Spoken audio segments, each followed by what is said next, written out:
Ce vendredi 20 octobre, Dov Atia faisait partie des invités de l'émission C'est à vous. À cette occasion, l'ancien juré de la Nouvelle Star a souhaité adresser un message à sa deuxième fille, Salomé. Aujourd'hui, Dov Atia est connu du grand public pour avoir produit des comédies musicales de renom, qui ont marqué toute une génération. Et l'ancien acolyte de Marianne James, dans le télécrochet La Nouvelle Star, excelle dans ce domaine, alors qu'au début de sa vie professionnelle, il ne se prédestinait pas du tout à ce type de carrière.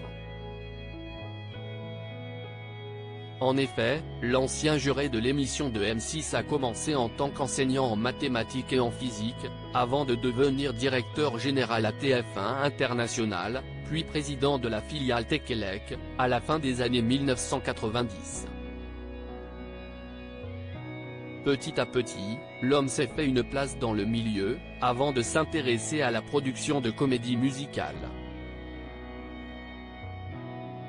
Et le moins que l'on puisse dire, c'est que Dov Atia excelle dans le milieu puisque c'est à lui que l'on doit des succès tels que les 10 commandements, Autant en emporte le vent, Le Roi Soleil, Mozart l'opéra rock, 1789 Les Amants de la Bastille, La légende du roi Arthur et, dès le 7 novembre prochain, Molière l'opéra urbain. Dov Atia adresse un tendre message à sa fille, dont l'émission C'est à vous vendredi 20 octobre, Dov Atia faisait partie des invités de l'émission C'est à vous, présentée par Anne-Elisabeth Lemoine, sur France 5. Au cours du dîner, en compagnie des autres invités et de la présentatrice, l'homme a interrompu la conversation pour adresser un mot à sa deuxième fille, Salomé, âgée de 10 ans.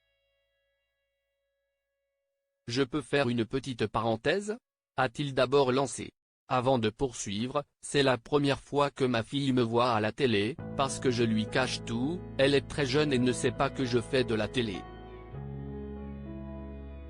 Alors, Salomé, je t'embrasse très fort, ma chérie. Et l'initiative de Dov Atia n'a pas manqué de toucher l'Assemblée, qui a déclaré à l'unisson, c'est trop mignon. Dov Atia évoque le drame survenu lors des répétitions de la comédie musicale 1789, Les Amants de la Bastille. Si Dov Atia a partagé de bons souvenirs sur le plateau de C'est à vous, le producteur est également revenu sur le drame qui s'est déroulé en 2013, durant les répétitions du spectacle 1789, Les Amants de la Bastille. En effet, à cette époque, une explosion s'est déclenchée dans le local technique où était stocké du matériel pyrotechnique.